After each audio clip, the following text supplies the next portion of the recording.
This client is about to receive a HydraFacial and Dermaplanning treatment. With these treatments, you can make them as basic or as luxury as you like. I always start off with a warm wet cleanse, so that's using hot water, clean sterile flannel. So as you can see, the face has been wet with warm water in the flannel, and here we are rubbing in the cleansing solution. I use a cleansing solution that doesn't lather because it is much better for your skin. Generally speaking, if you see a facial cleanser that lathers, it is generally or most likely to contain parabens and sulfates, which are not good for the skin. They can be toxic. So here we are doing the first cleanse.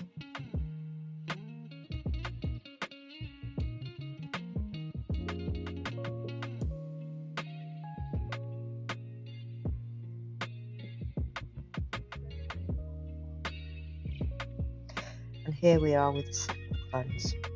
So if you notice, the practitioner here is moving their hands in the direction of the muscles.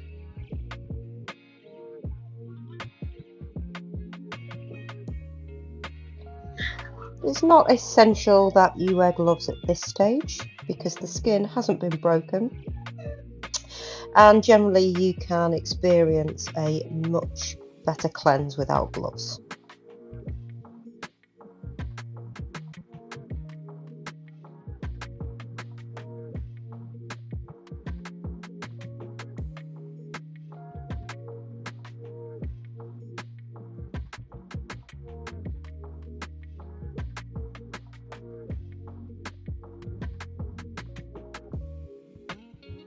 So we're about to start on stage 1 of the HydraFacial.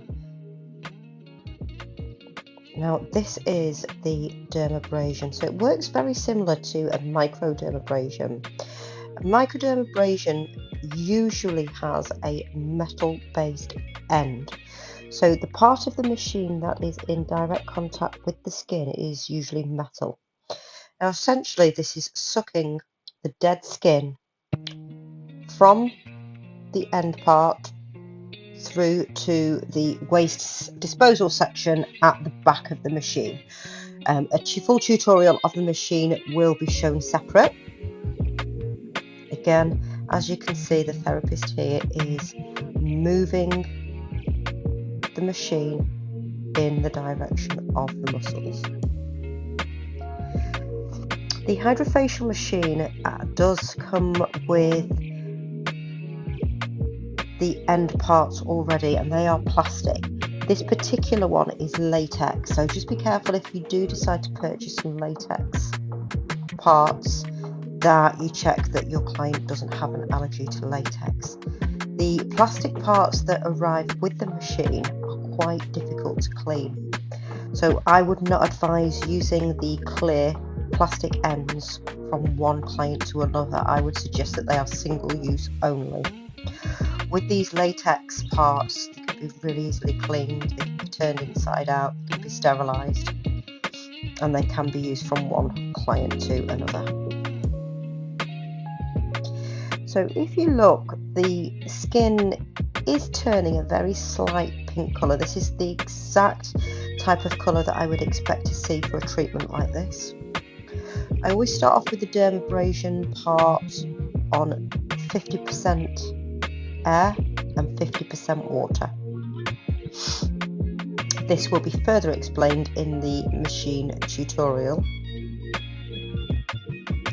Now this part of the chin is where dirt and grease can really build up, so it is quite wise to ensure that the client does have a very good cleanse. So if you notice there, the therapist is moving the machine away from the skin, and they're supporting the skin. If she was to just release this now, it could cause bruising on the skin. If you think about the suction, it's quite strong here, We need to make sure that we're protecting the face. And did you see there how the therapist used the hands to ensure that the end piece didn't bruise or mark the skin? Again, around the nose area, this is somewhere that particularly builds up dirt and grime.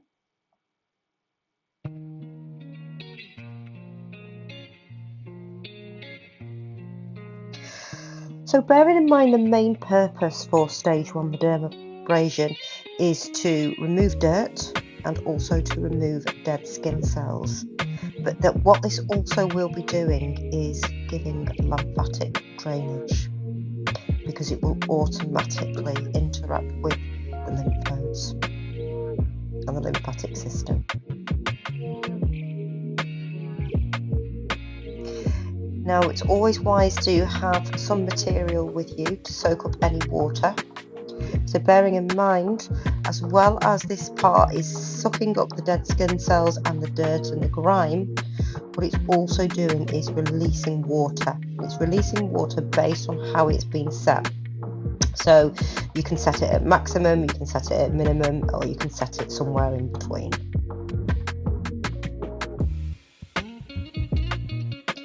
On this particular occasion, it isn't visible, and no water dripping down the client's face is visible. Again, if we look at the pinkness that the client is experiencing there, that is exactly the level of pinkness that we would expect. This is not uncomfortable for the client, in fact it's actually quite relaxing.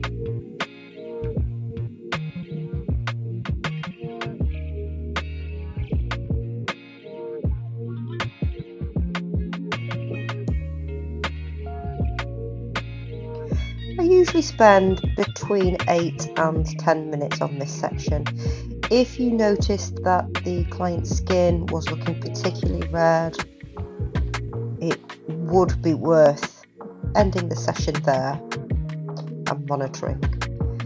When the client comes back for their next treatment, it is worth establishing if they experienced any discomfort or if their skin experienced any redness that was beyond what you'd expect. If not, you can go a little bit more abrasive the next time round.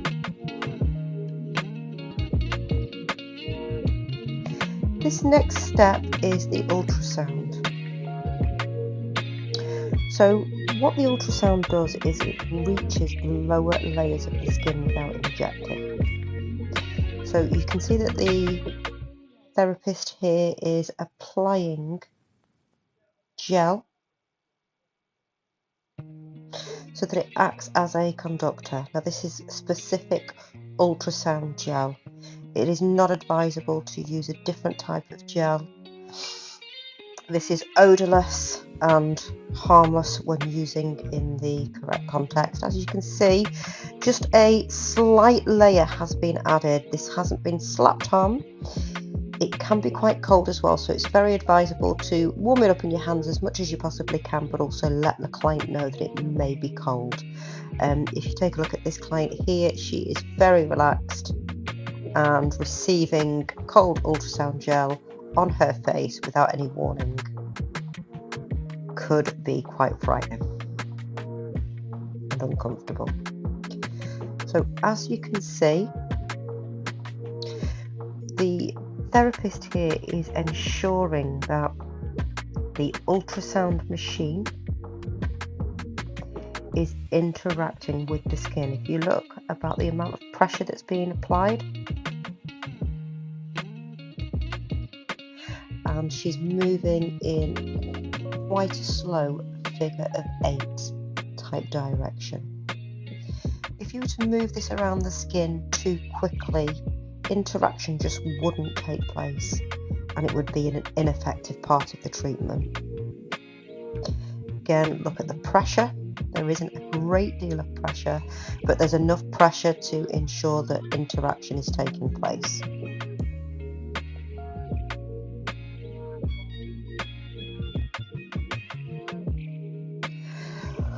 Before I start, I always hold this part of the machine to the client's ear. It does make a buzzing sound, a little bit like a buzzing bee.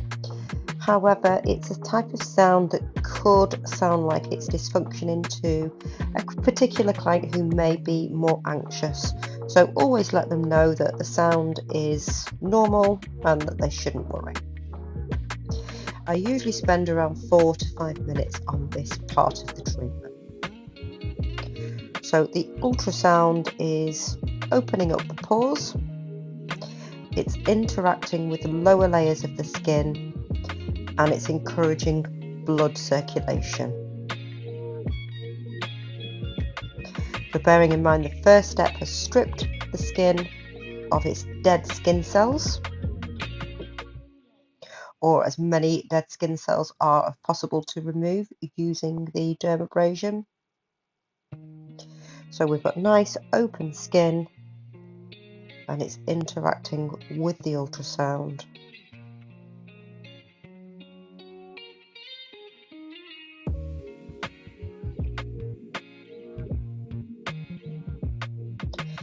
Ensuring the encouragement of blood circulation.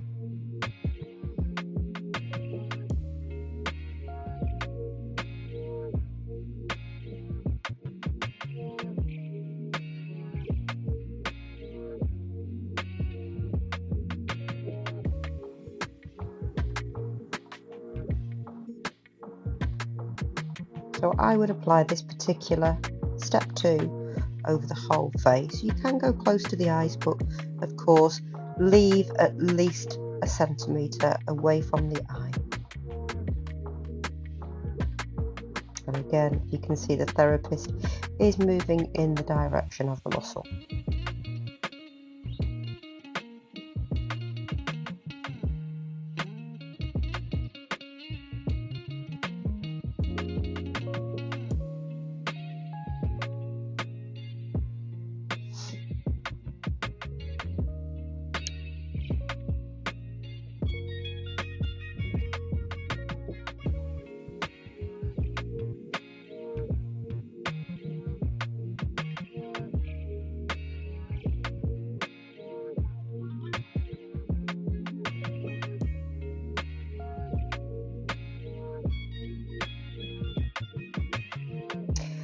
So here we are at step 3. Generally speaking, step 3 would use the scrubber element of the HydraFacial machine. For me personally, I don't use the part of the machine. It has some severe electronic power to it, and I have found that quite a few clients do prefer not to experience that part of the treatment. So I use dermaplaning, which is a very, very additional effective manner in which to remove more dead skin. So we have the gel left over, which does act as a very good lubricant. With dermaplaning, some people like to do it on dry skin. It's down to the practitioner. Some people would prefer to use a balm, but the ultrasound gel that's been left over is a very effective lubricant to use. So if you can see, the therapist here is tightening the skin and stretching the skin to ensure the client from being cut. If you can see, the scalpel rather, is being held at a 45-degree angle, therefore the blade is being held. As you can see here, skin is being removed. What this also does is it removes the vellus hair. So looking back at your tutorials prior to watching this video, vellus hair does not have the ability to grow back thicker and blacker. You've heard of the phrase, "my hairs on my neck stood up"? That will be referring to these vellus hairs. They do offer the skin protection, which is the reason that they are there. So of course, by removing these vellus hairs, we are removing protection from elements like the sun or types of infection.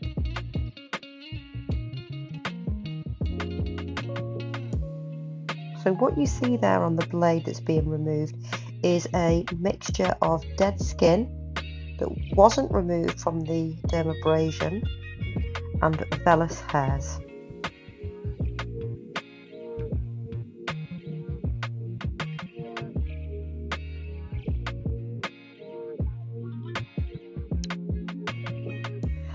You can dermaplane the whole face, but it's always wise to check with your client if there are any areas of the face where they would not like the hair removed.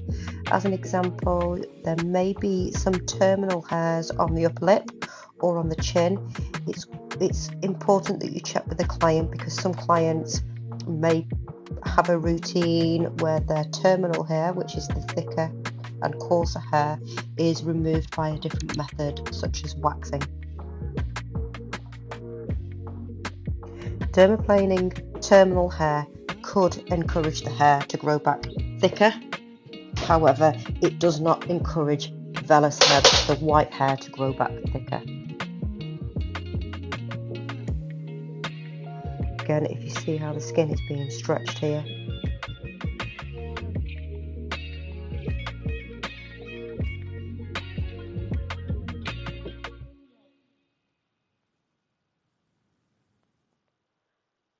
So that's almost the whole of the right side of the face that's been treated.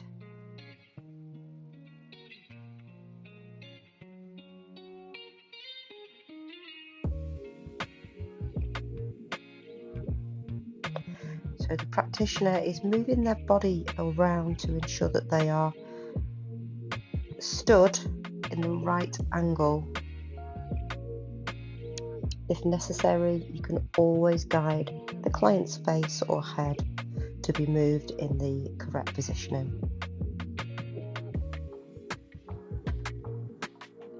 You can see here the practitioner is changing the way that they're holding the blade to ensure treatment is as successful and beneficial as possible. Always have some sort of cloth beside you to remove the dead skin so that it doesn't stay on the blade. Black is not essential, but black will show up the vellus hair that you've removed, which is why you see a lot of practitioners using a black napkin, piece of cloth.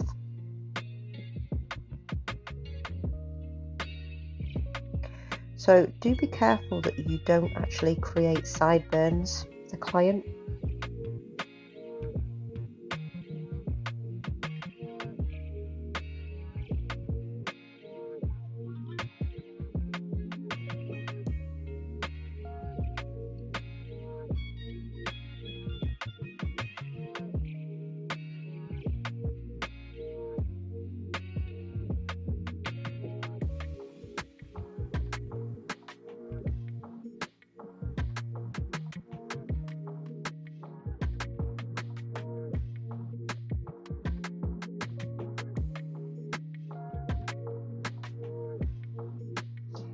Even the nose,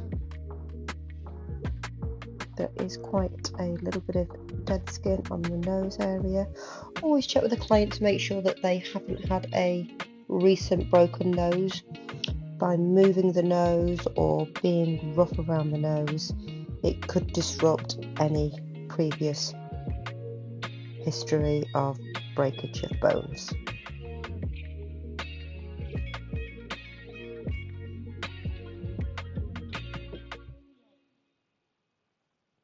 A separate video will show how to apply the blade and how to remove the blade from the scalpel, and we'll explain the different types. For the purpose of the tutorial, this is the scrubber. So the scrubber, once switched on, does have a significant vibration to it, using ultrasound and radio frequency. It does have settings from 1 to 10. I would be very hesitant to use this any higher than 4. What it does do is it does just ensure that any little other bits of dead skin have been removed. Using a dermabrasion, a dermaplane and using the scrubber, all three within one treatment, isn't advised. For the purpose of this tutorial, the scrubber has not been switched on and the therapist is just demonstrating how it will be used. However, there will be clients who prefer not to opt for dermaplaning for whichever reason that might be, in which case this would be the alternative to use.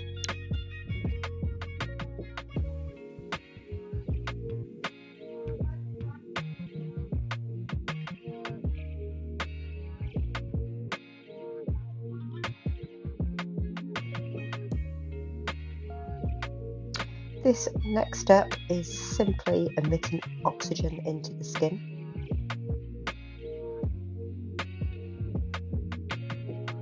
So from this device, oxygen is being sprayed at a very comfortable rate. So if you look, the therapist isn't moving it across the face at great speed. She's remaining in one part of the face for a short space of time to ensure that that oxygen does embed into the skin. So if we look back what we've already completed, and therefore how the skin benefits from this, the first section, dermabrasion, will remove as much dead skin from the client as possible, from the client's skin, and we've offered a lymphatic drainage in doing so. Section 2, the ultrasound. So the ultrasound has opened up the pores and it has encouraged circulation of the blood. Step 3, dermaplaning. We have removed any further dead skin and we have removed the vellus hair. So for somebody who has very, very sensitive skin, we have removed a great deal of natural protection from the skin. So you must encourage clients to protect their skin in other ways. Some people would choose a sun protection factor 50. But for those clients without sensitive skin, all of those steps that we've completed beforehand will encourage this oxygen to enter the skin. Had we have completed this stage without removing the dead skin, without opening up the pores, this particular part could be ineffective. So I tend to go in little circles, so as you can see the oxygen making contact with the skin. If you were to go too far away from the skin, it could cause a tickling sensation. And if you were to go too close, it could be uncomfortable.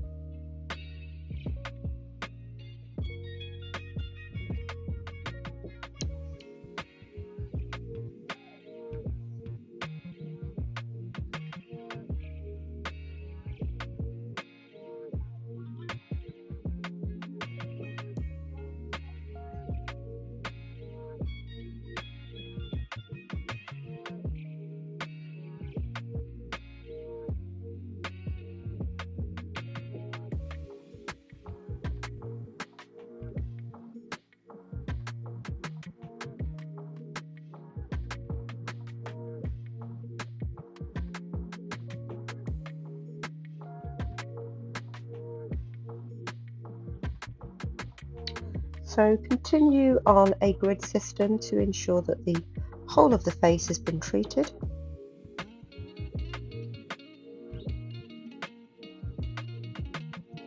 And by this stage, the client should be feeling very relaxed. Each step of the treatment is very relaxing for the client to receive.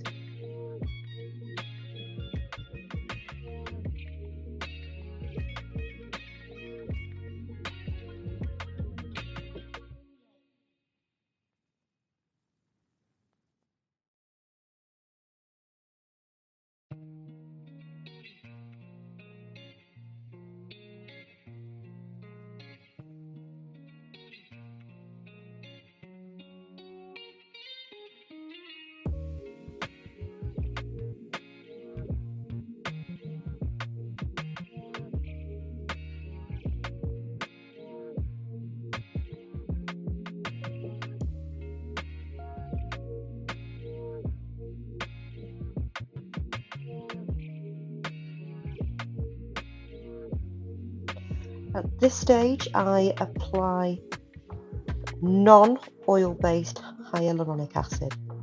That hyaluronic acid will absorb straight into the skin. The reason I suggested a non-oil-based hyaluronic acid is because we are about to use a radio frequency device.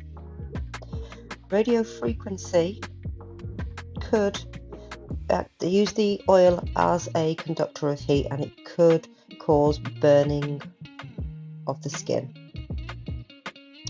So again, if you look here, the device is interacting with the skin. The correct pressure has been applied, and if you look, the practitioner is using the other hand to support the skin. The radio frequency does act in a very similar way to HIFU, which is high intensity frequency ultrasound. It's very wise to check that any of your clients may have any aluminium fillings, because again, the device may interact in a negative way with the fillings. So this part of the treatment can be very effective. If you were to administer this treatment for, let's say, 30 minutes each side of the jawline, you would see a significant tightening of the skin. Now, this is not going to be a long-term effect. So as part of a hydrofacial treatment, this is interacting with the muscles and offering some tightening of the skin. So I wait until I've completed this section of the treatment before applying any oil-based products, again, so that it doesn't act as a conductor for this device.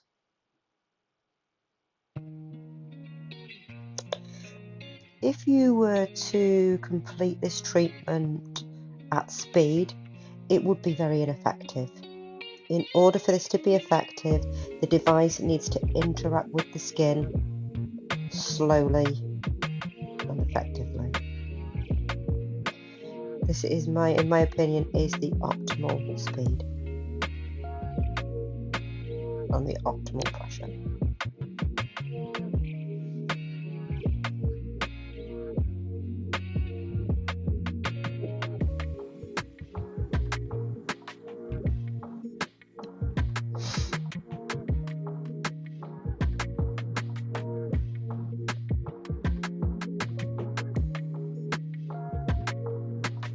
In areas where there is very little skin, such as the forehead, this treatment is likely to be very ineffective. So we're just treating the area above the eyebrows here, which would be effective.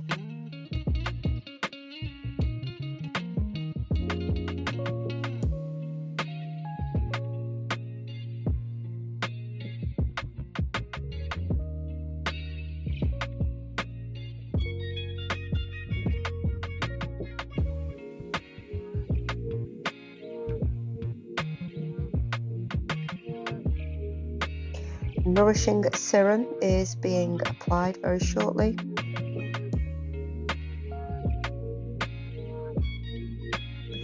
And this is where we can start to add oil-based products to the treatment.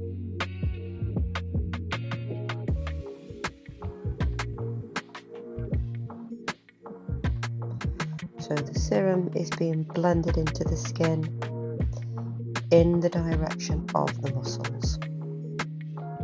A gentle layer is being applied. Now the skin is a lot more porous than it was before the treatment began. This section is what we call the cold hammer. What this does is it cools the skin down and just helps to close those pores back off again. Again, interaction needs to take place and the device needs to be stimulated onto the skin in slow motions in the direction of the muscles.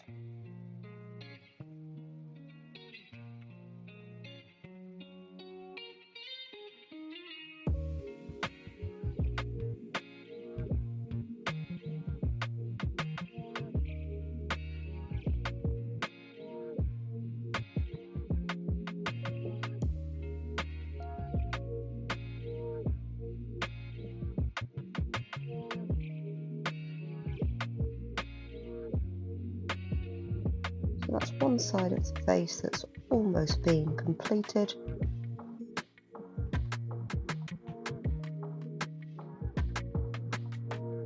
Repeat on the other side.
Now that the treatment has been completed,